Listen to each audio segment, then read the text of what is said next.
नमस्कार मैत्रिणींनो. स्टार प्रवाह मालिका प्रेमाची गोष्टच्या आजच्या भागामध्ये असं पाहायला मिळणार आहे. कार्तिक हा खूपच नाराज होऊन बसलेला असतो. स्वाती म्हणते की अरे कार्तिक काय झालंय.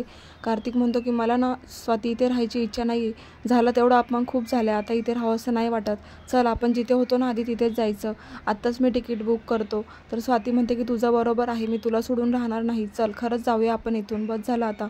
तितक्यातच तो फोनचं लॉक काढत असतो. त्याला आता तिकीट बुक करायचे असतात म्हणून. आणि मागून सागर येतो आणि तो पासवर्ड पाहतो. सागरला आता कार्तिकच्या फोनचा पासवर्ड मिळालेला आहे.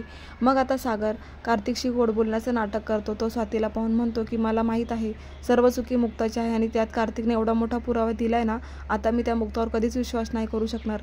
खरंच हे जिजू तुम्ही खूप चांगले आहात आणि तुमच्यावर माझा विश्वास पण आहे, पण आता एवढी मोठी चुकी झाली म्हटल्यावर खरंच माझ्याकडून सॉरी.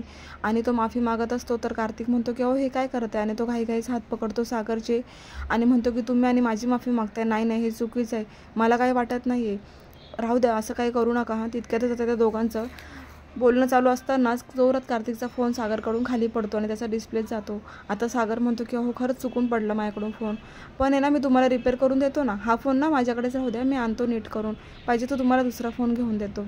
आणि सागर निघून जातो. मात्र कार्तिकेला इकडे डाऊट आलेला आहे. तो म्हणतो की सागर खरोखर माझ्यावर विश्वास ठेवतोय की मुक्ताला वाचवण्यासाठी काही प्लॅन आहे त्याच्या मनामध्ये. आता हे कसं कळेल मला. ती मुक्ता ना आत्तापर्यंत एवढ्या पोरींना मी फिरवलं पण एकीचंही भांडं उघड नाही पडलं, पण मुक्ताने मला असं अडकवलं आहे ना, खरंच त्या मुक्ताला मी सोडणारच नाही आता. इकडे आता सागर मुक्ताला भेटून म्हणतो की तुमचं जाणं गरजेचं आहे का, नका ना जाऊ, असं का जाताय तुम्ही. मुक्ता म्हणते की झालं तेवढं खूप आहे आणि आता मला राहावंसं नाही वाटत आहे ना इथे. असे राहून मला अजून परीक्षा द्यायच्या नाही आहेत, बस झालं. खूप परीक्षा दिल्या आणि असंही समजून घेणारं कोण आहे मला. मी चुकीचीच ठरते, मग का राहायचं. तर आता मला अजून परीक्षा द्यायच्या नाही सागर, तुम्ही जा. मुक्ता रागानेच निघून जाते. तर सागर इकडे म्हणतो की मुक्ता तुमचा जो काही प्रश्न आहे ना तो लवकरच सोडवणार आहे मी आणि तुम्हाला निर्दोषसुद्धा सिद्ध करणार आहे. तुम्हाला कोणतीही परीक्षा द्यावी लागणार नाही आहे. कार्तिकचा खरा चेहरा मी समोर आणणारच आहे. इकडे आता कार्तिक पुन्हा मनातल्या मनात विचार करत असतो की सागरने माझा फोन नेलेला आहे, नक्की काय भानगड आहे ही. त्याला काही पुरावा तर नसेल ना हवा. काय करू मी, मला काहीच कळत नाही आहे. पण मात्र त्या मुक्ताला मी सोडणार नाही आहे. तिची तर मी वाट लावलेलीच आहे, पण आरतीसारख्या मुली माझ्या नशिबात असत्या तर बरं झालं असतं. ती बिचारी मला कधीचा सपोर्ट करते, किती भारी वाटते. इकडे आता सागर कार्तिकच्या फोनचा पासवर्ड काढतो आणि मग तो फोन ओपन झाल्यानंतर तो आरतीचा नंबर बघतो आणि मग त्याच्या लक्षात येतं की ही तीच आरती आहे जिला कार्तिक कॉन्टॅक्टमध्ये घेतोय. मग आता सागर हा कार्तिक समजून कार्तिकच्याच फोनवरून आरतीला मेसेज करतो आणि म्हणतो की तुम्ही मला आत्ताच्या आत्ता भेटा, तुमच्या घराजवळ जी चहाची टपरी आहे तिथे.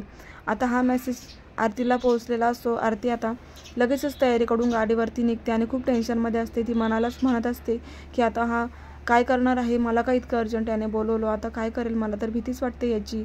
इकडे सागर म्हणत असतो की मुक्ताला मी निर्दोष सिद्ध करणारच आणि कार्तिक चुकीचा आहे की बरोबर आहे ते मला आरतीकडून आज कळेलच. आणि मग आता सागर निघतो आरतीला भेटण्यासाठी. तर पुढील भागामध्ये असं पाहायला मिळतं, इंद्र आता मुक्तावर खूप चिडलेली असते. ती म्हणते की माझ्या दोघी सुना मला फसवणाऱ्या निघाल्या, तिनेही तेच केलं आणि तूही मला फसवण्यासाठीच इथे आली होती. माझ्या घराचा पूर्ण चक्काचूर केलाय तू मुक्ता. तर दुसरीकडे आता कार्तिक सावनीला म्हणतो की माझा फोन सागरने नेलाय रिपेअरसाठी. सावनी म्हणते की अरे तुला काही कळतं का, फोन का दिलास तुझ्या सागरकडे. अरे त्याच्या बायकोवर खूप प्रेम आहे, तो काही करू शकतो. पुरावे गोळा करायला त्याने जर तुझा फोन घेतला असेल तर आता काही करून सागरकडून तो फोन आत्ताच्या आत्ता मिळव. आता कार्तिकलाही टेन्शन आलेलं असतं. तर पुढे आता सागर आरतीला भेटायला एका ठिकाणी उभा असतो आणि मग आरतीला सागर म्हणतो की मला कार्तिकबद्दल जाणून घ्यायचं आहे, सांगा मला. माझ्यापासून जर काही लपवण्याचा प्रयत्न केला ना तर मग सरळ तुम्हाला पोलिसांकडेच घेऊन जाईल. आरती म्हणते की प्लीज मला या गोष्टींमध्ये अडकवू नका ना, मला खूप भीती वाटते. पण तुम्हाला एक सांगू का, तो कार्तिक ना खूप वाईट आहे, चांगला मुलगा नाही आहे, तो फसवतो तो. आता हे शब्द ऐकून मात्र सागरचे डोळेच उघडतात.